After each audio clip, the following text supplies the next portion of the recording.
Assalamualaikum warahmatullahi wabarakatuh. Alhamdulillahirabbil alamin. Wassalatu wassalamu ala asyrafil anbiya'i wal mursalin wa ala alihi wa ashabihi wa man tabi'ahu bi ihsanin ila yaumiddin. Asyhadu an la ilaha illallah wa asyhadu anna Muhammadan abduhu wa rasuluhu la nabiyya ba'da.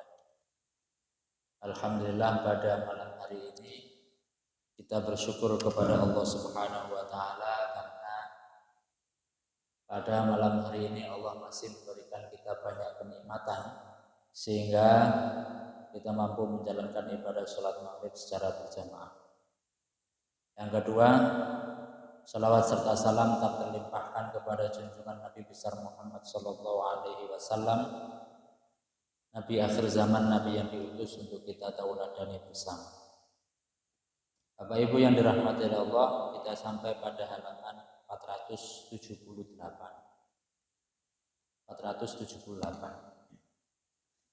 Pada pertemuan sebelumnya kita telah membahas tentang umrohnya Rasulullah. Jadi Rasulullah Shallallahu Alaihi Wasallam itu bermimpi melaksanakan umroh, ya. Kemudian tawaf, sa'i, tahallul, pokoknya ya mimpinya pokoknya kayak umroh begitu. Nah, kemudian Rasulullah menyampaikan mimpinya itu kepada para sahabat. Aku kok mau ngimpi umroh ya. Saya kepingin, pada akhirnya kemudian pengen umroh. Nah, ketika Rasulullah ingin umroh itu, akhirnya para sahabat ya berbondong-bondong pengen ikut lah.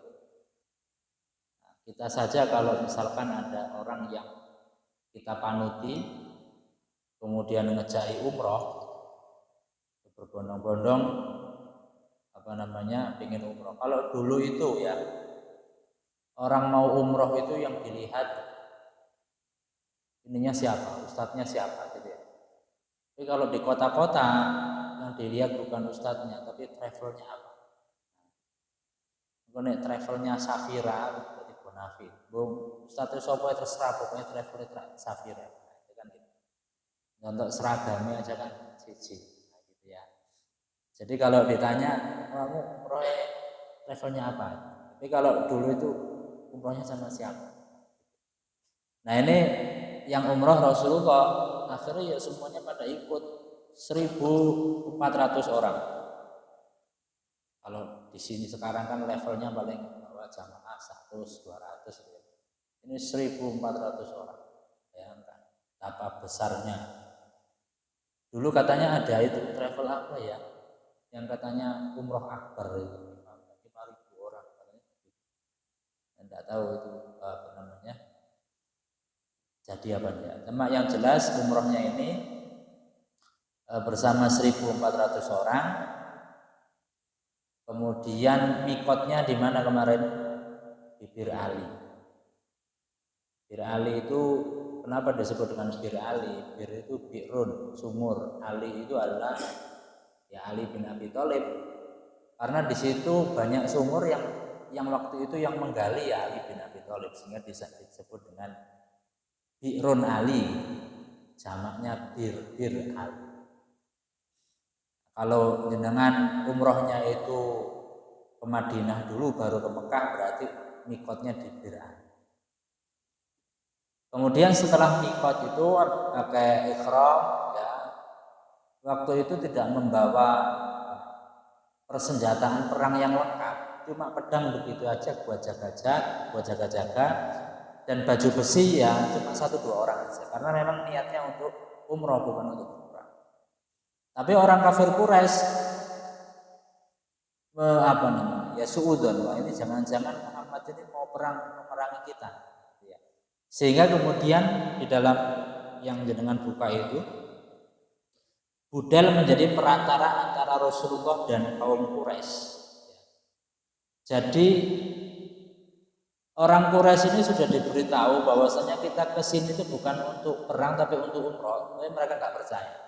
Sehingga orang kafir Quraisy itu mengutus beberapa utusan.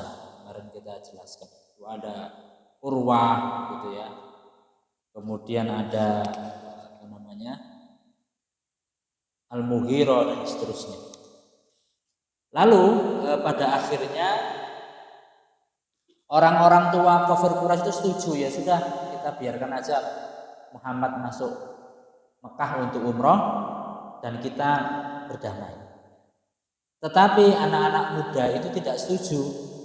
Tidak bisa, kita harus melawan mereka. Sehingga anak-anak muda itu malam-malam masuk ke, jadi rombongan Rasulullah itu berhenti di Hudaybiyah. Ya, waktu itu untanya Rasulullah itu tidak mau jalan gitu ya. Kata Rasulullah, unta ini diberhentikan oleh malaikat yang dulu memberhentikan pasukan gajah. Gitu ya. Habasathu fil. Unta ini diberhentikan oleh malaikat yang dulu memberhentikan pasukan gajah. Kemudian malam hari, penyusupan pemuda Quraisy. Ini halaman 480 ya. Allah menahan tangan mereka dari membinasakan kalian. Ini penyusupan pemuda Quraisy. Jadi anak-anak muda ini tidak setuju ada perdamaian, sehingga anak-anak muda dari kaum Quraisy ini melakukan penyusupan kepada barisan Rasulullah yang ada di Hudaybiyah malam-malam. Ketika malam telah larut, para pemuda Quraisy melaksanakan rencana yang telah mereka susun. Ada sekitar 70-an atau 80-an pemuda Quraisy keluar dengan mengendap-endap hingga mereka semua turun menuju posisi kaum muslimin melalui bukit Tanaim. Sebelum mereka berhasil menyusup ke dalam barisan kaum muslimin, Muhammad bin Maslamah selaku komandan pasukan jaga berhasil menangkap mereka terlebih dulu. Jadi dengan mudah 70 orang ini ditangkap. Karena umat muslim kan 1400. Kemudian Rasulullah ingin menunjukkan iktikat baik. Jadi maksudnya 70 orang ini tidak ditawan atau tidak dibunuh, tapi ya sudah disuruh balik lagi. Mereka membebaskan seluruh pemuda yang tertawan dan memaafkan mereka. Ini menunjukkan bahwa memang kita tidak untuk. Nah, berkenaan dengan hal itu, peristiwa itu Allah berfirman, wa huwallazi kaffa aydiyahum anhum wa aydiyakum anhum. Dan dialah Allah yang mencegah tangan mereka, maksudnya para pemuda itu, untuk membinasakan kamu. Dan Allah lah yang mencegah tangan kamu untuk membinasakan mereka. Maksudnya untuk membunuh para pemuda. Jadi memang dicegah sama Allah. Bibatni Mekah, di tengah kota Mekah. Min ba'di an adfarakum alaihi, setelah Allah memenangkan kamu atas mereka. Wa kana Allahu bima ta'maluna basira, dan Allah Maha melihat apa yang kamu kerjakan. Jadi Bapak Ibu kalau membaca surah ini, nah ini kisahnya adalah ketika perjanjian Hudaybiyah, di mana para pemuda ingin menyusup di pasukan muslim, tapi dicegah oleh Allah untuk membunuh umat muslim, dan umat muslim juga dicegah oleh Allah untuk membunuh mereka. Bapak Ibu yang dirahmati Allah, kemudian kemarin kan kafir Quraisy itu mengutus beberapa utusan. Nah, dari kemarin kan umat muslim belum mengutus utusan kan. Nah, sekarang giliran umat muslim mengutus utusan kepada orang kafir Quraisy. Siapa yang diutus? Pertama yang diutus itu Umar bin Khattab. Tapi Umar bin Khattab itu keberatan, nggak mau. Kenapa? Karena Umar bin Khattab itu kalau untuk lobby itu kurang pas, karena emosional gitu ya. Kasih do lobby putaran malah. Maka Umar bin Khattab mengatakan, wahai Rasulullah, jangan jadikan aku sebagai duta menemui mereka. Tidak ada seorang pun dari Bani Adi bin Ka'ab yang akan membela aku jika aku bisa. Maka Umar mengusulkan Utsman bin Affan sebagai utusan umat muslim kepada orang kafir Quraisy. Karena apa, keluarganya Utsman di sana, dan Utsman juga akan menyampaikan pesan sesuai dengan Akhirnya Rasulullah setuju. Lalu Rasulullah mengutus Utsman bin Affan untuk berbicara kepada orang Quraisy. Jadi memang umat muslim itu belum bisa masuk Mekah, masih di Hudaybiyah. Orang kafir juga belum mengizinkan umat muslim masuk di Mekah. Kemudian Utsman bin Affan dititipi pesan. Apa titipan pesannya? Beritahu mereka bahwa kita datang ke Mekah bukan untuk berperang, namun untuk menandakan ibadah umroh. Dan ajaklah mereka agar berkenan memeluk agama Islam semampumu. Jangan memaksa, semampu. Kemudian Rasulullah juga berpesan kepada Utsman bin Affan agar menemui kaum mukmin dan mukminat yang tinggal di Mekah untuk menyampaikan kabar gembira kepada mereka bahwa Allah akan memenangkan agamanya di Mekah. Jadi memang ada beberapa umat muslim yang masih di Mekah yang sembunyi-sembunyi. Itu beritahu bahwasanya sebentar lagi Allah akan memenangkan agamanya. Karena ya memang kalau sudah perjanjian Hudaybiyah ini nanti ada Fathu Mekah, ya sudah nanti Mekah itu dibebaskan. Setelah itu mereka tidak perlu lagi menyembunyikan keimanan mereka. Ini kalau di buku halaman sampingnya ya, 481. Utsman bin Affan sebagai duta kepada kaum Quraisy. Akhirnya Utsman berangkat menuju Mekah, ya, masuk. Ketika melewati sekumpulan orang Quraisy yang berada di Baldah, Utsman ditanya, "Loh, kamu mau kemana, Utsman?" Saya diutus Rasulullah untuk tujuan begini dan begitu. Ini dan begitu itu ya menyampaikan tadi pesannya. Maksudnya kita di sini untuk umroh bukan untuk umrah. Oh begitu. Kalau begitu ya sudah teruskan perjalanan. Aban bin Sa'id bin Al-As langsung bangkit menuju Utsman, kemudian mengantarkannya hingga tiba di Mekah. Nah setelah bertemu dengan pemuka Quraisy, barulah Utsman menyampaikan pesan Rasulullah tadi untuk umroh, tidak untuk berperang dan seterusnya. Setelah Utsman menuntaskan urusannya dengan pemuka Quraisy, mereka menawarinya untuk tawaf. Ya sudah Utsman, kamu kan sudah kadung di sini, kamu sudah mikot juga, sudah pakai ihram, langsung tawaf saja, gitu ya. Tapi Utsman tidak mau bahwa Rasulullah sebelum tawaf, masa aku udah tawaf dirian. Nah gitu ya. Nah terus nih, aku tak balik sih akan dari Rasul untuk 1.400 orang itu kita ajak masuk semua untuk tawaf, sa'i dan seterusnya. Umrah ya. Nah kemudian ini yang di bawah ini isu terbunuhnya Utsman dan Bai'at itu. Kaum Quraisy ya setelah sepakat gitu, kaum Quraisy itu menahan Utsman untuk tidak segera kembali ke kaum muslimin. Jangan balik dulu ke kaum muslimin. Loh, kenapa? Kita musyawarah dulu, yuk, mencari solusi dari permasalahan yang sedang kita hadapi. Kemudian hasil musyawarahnya, notulensi rapatnya itu ya, nanti kamu bawa sekalian ke Hudaybiyah. Ya, oh berarti sekarang boleh umroh dan seterusnya begitu ya. Oh gitu tak? Ya wis lah gak apa. Akhirnya Utsman tertahan terlalu lama. Karena apa? Ya karena nunggu rapat, kemudian nunggu hasil rapat dan seterusnya. Sedangkan di barisan kaum muslim itu justru tersiar kalau Utsman itu sudah dibunuh. Oh itu Utsman kok gak balik-balik ya, apa kan gitu. Wong sekedar menyampaikan pesan gitu aja kok lama. Bahkan sampai besok paginya belum balik-balik. Akhirnya tersiar kabar bahwasanya Utsman ini telah dibunuh. Akhirnya Rasulullah bersabda, kita tidak akan beranjak kembali ke Madinah sebelum menyelesaikan urusan ini. Akhirnya kemudian Rasulullah meminta para sahabat untuk berbaiat, baiat setia gitu ya, tidak melarikan diri, mengikrarkan baiat alal maut, baiat untuk siap mati gitu ya.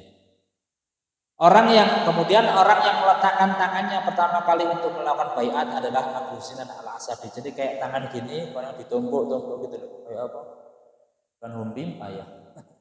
Ya pokoknya tangannya ditumpuk-tumpuk gitu. Nah, terus mengucapkan baiat kepada Rasul. Adapun Salamah bin Al-Aqwa itu memberikan baiat alal maut itu 3 kali. Ya, yang pertama dengan rombongan awal, yang kedua dengan rombongan pertengahan, dan yang ketiga dengan rombongan terakhir.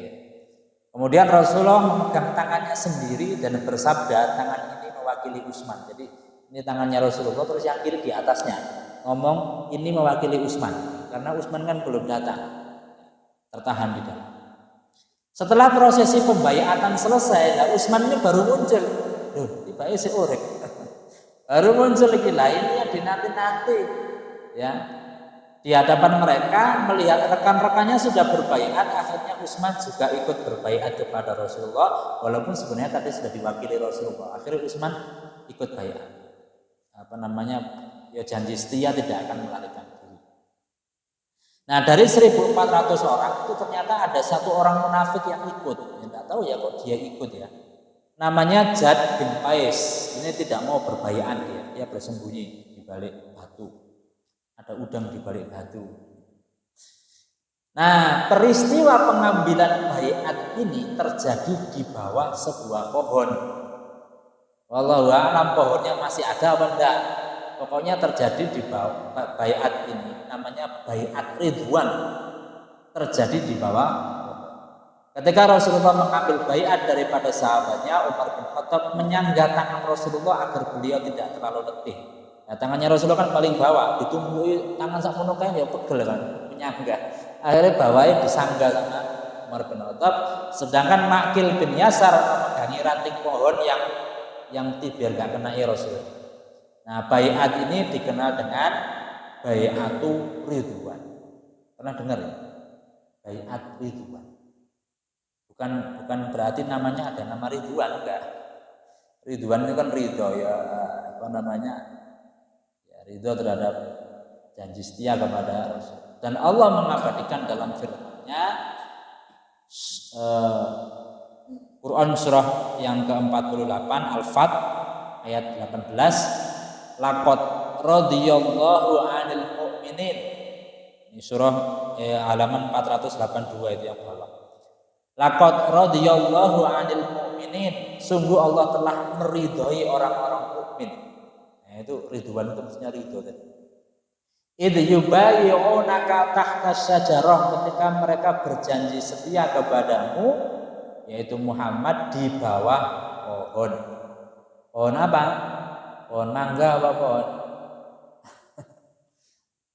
Pohon duren apa pohon kelapa? Apa pohon itu kurma? Fa'alima ma fi qulubihim. Ya, dia mengetahui apa yang ada dalam hati mereka. Fa'anzalas sakinata 'alaihim. Lalu mereka memberikan ketenangan atas mereka, wa asabahum fathan qariba, dan memberi balasan dengan kemenangan yang dekat. Nah, ini peristiwa baiatul ridwan. Dengan kalau baca Al-Qur'an surah Al-Fat ayat 18, ingat peristiwa baiatul ridwan. 1.400 orang dari 3 kali, berarti 1.400 dibagi 3 berapa? Ya susah ya, 100 itu tumbuhan ini. Ya mungkin beberapa kali. Nah, akhirnya karena umat muslim ini sudah bersatu begitu ya. Akhirnya orang-orang kafir Quraisy ya derdek sendiri, Pak ini. Kalau mereka bersatu, wah, kita bisa kalah. Akhirnya sadar dengan kondisi rawan yang akan menimpa kaum Quraisy, akhirnya mereka mengambil jalur perdamaian. Ya sudahlah, berdamai saja. Ya. Akhirnya untuk itu mereka mengutus Suhail bin Amru kepada Rasulullah dan mempercayakannya untuk mengukuhkan perjanjian damai dengan kaum muslimin. Perjanjian damainya itu karena posisinya ada di Hudaybiyah, maka disebut dengan perjanjian Hudaybiyah. Kemudian Suhail bin Amru memenuhi keputusan para kaum Quraisy dan datang menemui Rasulullah. Ketika Rasulullah melihat kedatangan Suhail bin Amr, beliau bersabda, Allah telah mempermudah urusan kalian. Nah, ini sudah muncul ini tanda-tanda kemenangan kita. Nah, gitu ya. Apa poin-poin perjanjian Hudaybiyah? Ada 4 ya, ini penting. Ini perjanjian Hudaybiyah menjadi tolak, bukan tolak ukur. Titik tolak kemenangan umat Islam. Setelah perjanjian Hudaybiyah itu yang masuk Islam itu ribuan. Bagaimana bisa? Akan kita jelaskan ya. Tahun ini 6 Hijriah Rasulullah harus kembali. Isi poin-poinnya. Yang pertama, tahun ini Rasulullah harus kembali, tidak boleh melaksanakan umroh. Bayangkan, wis ihram, wis bawa al-hadyu, tinggal masuk, Gak boleh masuk. Masuknya kapan? Tahun depan. Berarti mulai. Saya pesan atas ini mulai. Tahun depan beliau dan kaum muslimin boleh masuk Mekah dan tinggal di sana, itu pun maksimal 3 hari. Gak boleh lebih. Ya walaupun sajane umroh sehari ya cukup, tapi ya mau sholat atau tawaf dan seterusnya, kita aja umroh kan 9, 12 gitu ya. Ini tidak boleh lebih daripada 3. Mereka hanya boleh membawa persenjataan musafir, sedangkan pedang-pedang mereka harus dimasukkan ke dalam sarung. Pada saat itu kaum Quraisy tidak boleh menghalangi mereka dalam wujud apapun. Jadi sudah kesepakatannya sekarang tahun ini ya jadi umroh, tahun depan. Jadi apa istilahnya? Es lilin dawa-dawa. Wis kadung salin gak sida. Wis kadung salin gawe ikram gak sida itu, Pak. Yang kedua, menghentikan peperangan, gencatan senjata di antara kedua belah pihak, kaum muslim dan kaum Quraisy selama 10 tahun. Nah, ini menarik. Gencatan senjata. Sebelum ini kan isinya perang tok ya, perang Badar ya, perang Uhud dan lain-lain ya. Energinya terkuras. Dengan adanya perjanjian Hudaybiyah, 10 tahun gencatan senjata. Jadi enak buat dakwah. Yang ketiga, siapapun yang ingin menjalin persekutuan dengan Muhammad, maka silakan bergabung dengannya. Dan siapapun yang ingin bersekutu dengan pihak Quraisy juga silakan bergabung. Apabila manapun yang telah bersekutu dengan salah satu kelompok ini, maka ia menjadi bagian dari pihak tersebut. Pelanggaran yang dilakukan oleh kabilah tersebut dianggap sebagai pelanggaran yang dilakukan oleh kelompoknya. Jadi setelah perjanjian ini, siapa yang mau Muhammad monggo, mau ikut Muhammad monggo, siapa yang mau ikut kafir Quraisy monggo. Tapi kalau yang mau ikut Muhammad kemudian melanggar, maka itu menjadi tanggung jawabnya Nabi Muhammad. Yang keempat, ini yang poin merugikan tadi yang pertama, nggak boleh umroh tahun itu. Yang merugikan kedua, poin kedua itu adalah yang keempat. Siapa saja yang lari dari pihak Quraisy dan bergabung dengan kelompok Muhammad tanpa izin walinya. Jadi misalkan ada orang kafir Quraisy, ya, anak itu masuk Islam, kemudian mau ke Madinah, tapi bapaknya nggak menyetujui, gitu ya. Ibunya nggak menyetujui, maka harus dikembalikan. Misalkan ada orang kafir Quraisy, anaknya masuk Islam, akhirnya hijrah ke Madinah, tapi bapaknya gak setuju, baleno. Kebalikannya, sedangkan kalau yang kabur dari Muhammad ada orang Islam ternyata murtad, nah, kemudian masuk kafir, menjadi kafir, pergi ke Mekah, walaupun walinya gak setuju, tetap tidak boleh dikembalikan. Nah gitu ya, kan merugikan ini. Poin yang keempat ini. Poin yang pertama merugikan, gak boleh umroh. Poin yang keempat merugikan. Lah kok enak, di situ disuruh membalikan, yang di situ tidak suruh. Ini orang muslim pada protes. Tapi Nabi Muhammad setuju. Ya. Kemudian Rasulullah memanggil Ali bin Abi Thalib untuk mencatat isi perjanjian tersebut. Beliau mendiktekannya dengan berkata, tulislah. Ini Ali yang nulis ya. Nah ini perlu menjadi catatan. Rasulullah sampai tahun 6 Hijriah. Kenapa menyuruh Ali bin Abi Thalib nulis? Apakah sampai tahun itu Rasulullah belum bisa nulis gitu ya? Ataukah sudah bisa nulis tapi karena memang pemimpin ya, misalnya pemimpin kan harus ngomong sekretarisnya kan ya? Apakah begitu gitu ya? Yang jelas Rasulullah menyuruh Ali bin Abi Thalib tulislah Bismillahirrahmanirrahim di kertas itu ya. Itu tadi ada perwakilan dari orang kafir Quraisy, namanya Suhail bin Amr itu menyaksikan. Belum sempat Ali menulis, ketika mau nulis, Suhail bin Amr itu komentar, apa itu Ar-Rahman? Kan Bismillahirrahmanirrahim. Apa itu Ar-Rahman? Demi Allah, kata itu tidak ada dalam kamus kami. Oleh karena itu tulislah Bismikallahumma. Bismikallahumma. Untung gak ono ahya bismika amuturu. Bismikallahumma. Nah gitu ya. Dengan namamu ya Allah gitu. Akhirnya ya wes Rasulullah menuruti permintaannya dan menyuruh Ali menulis, ya sudah tulislah Bismikallahumma. Kemudian beliau mendiktekan lagi poin selanjutnya, inilah perjanjian yang disepakati oleh Muhammad Rasulullah. Protes meneng Suhail, kok ditulis Muhammad Rasulullah? Ya kan kita nggak ngakui kamu sebagai Rasulullah gitu. andaikan kami mengakui bahwa engkau adalah Rasulullah, pasti kami tidak akan menghalangimu dari Baitullah dan tidak akan memerangi. Nah, terus gimana? Tulis Muhammad bin Abdullah. Nah, gitu ya. Muhammad bin Abdullah, jangan Muhammad Rasulullah. Ya wis, sungguh aku adalah Rasulullah meskipun kalian mendustakan. Akhirnya Rasulullah menyuruh Ali bin Abi Thalib menulis Muhammad bin Abdul. Ya wis, Muhammad Rasulullah itu hapusan, kadang ditulis kan. Tapi Ali bin Abi Thalib tidak mau menghapus.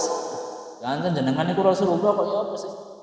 Ali merasa berat hati menghapusnya. Sampai kemudian Rasulullah, wis kene aku wis ngapus. Jadi Rasulullah sing ngapus dewi.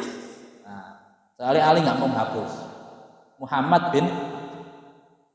Akhirnya selesailah penulisan poin-poin perjanjian damai Hudaybiyah. Setelah perjanjian itu dikukuhkan, Bani Khuza'ah langsung menyatakan keikutsertaannya di pihak Rasulullah.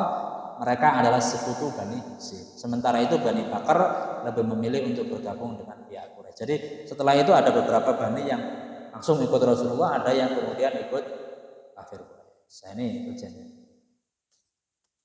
Kemudian halaman 484. Nah, ini langsung testing hasil perjanjian, testing hasil perjanjian. Namanya Abu Jandal, bukan Abu Janda ya, ada L-nya. Abu Jandal. Abu Jandal itu siapa? Abu Jandal itu anaknya Suhail bin Amru yang perwakilan Quraisy tadi. Ya, Suhail ya, namanya kan Suhail bin Amru. Abu Jandal itu anaknya kan Abu Jandal bin Suhail. Moro-moro muncul di hadapan mereka itu setelah tanda tangan, ia berjalan tertatih-tatih dengan kaki yang tergelung. Jadi kakinya itu diikat, ya, diikat pakai rantai, tapi kan masih bisa jalan timik-timik gitu ya. Ia melarikan diri dari Mekah hingga tiba di tempat kaum muslimin. Melihat kedatangan anaknya ke tengah kaum muslimin, jadi anaknya itu kan ingin masuk Islam ya, ingin ikut Rasulullah Nabi. Lah Suhail itu nonton anaknya kayak gitu langsung, wahai Muhammad, ini adalah orang pertama yang aku tuntut agar engkau mengembalikannya kepada kami. Karena saya walinya, saya tidak setuju kalau anak saya kamu bawa ke Madinah. Wah, itu ya apa ini? Anaknya itu tertatih-tatih ke sana, masuk Islam, ingin dibawa Madinah, tapi walinya nggak setuju. Ini testing, mengimplementasikan perjanjian. Apa kata Nabi Muhammad? Kami tidak akan melanggar isi perjanjian ini sampai kapanpun. Bawa anakmu. Anaknya bingung. Aku itu soro-soro rene, ingin digawa, lah kok dibalik mau. Suhail berkata, demi Allah kalau begitu aku tidak akan menuntutmu karena sesuatu. Kalau begitu berilah dia jaminan perlindungan karena aku. Maksudnya anakmu gawon tapi jangan disiksa. Karena sepertinya Suhail itu sudah nyiksa anaknya. Suhail menjawab, aku tidak akan memberinya jaminan perlindungan karena diri. Lakukanlah, desak Rasulullah. Tidak bisa. Ya sudah, Suhail kemudian memukul Abu Jandal, putra dan darah daging sendiri yang telah masuk Islam. Kemudian Suhail mencengkram kerah bajunya lalu menyeretnya untuk dikembalikan kepada Quraisy. Nah, ini Abu Jandal ini protes, memengkik keras, wahai kaum muslimin, apakah kalian rela aku dikembalikan kepada orang-orang musyrik yang jelas akan membahayakan agamaku? Padahal Suhail ini sendirian, ini 1400 musuh nggak bisa berbuat apapun terhadap ini. Ya tapi ya pemenang, Rasulullah itu orangnya paling menepati janji ya. Baru dikukuhkan perjanjian masuk dilanggar. Akhirnya Rasulullah menjawab, wahai Abu Jandal, bersabarlah dan tabahlah, karena Allah akan memberikan jalan keluar kepadamu dan orang-orang lemah yang kini bersamamu. Kami sudah mengukuhkan perjanjian antara kami dan mereka. Kami telah membuat persetujuan dengan mereka atas demikian ini dan mereka pun sudah memberikan sumpah atas nama Allah kepada kami. Maka kami tidak akan melanggarnya.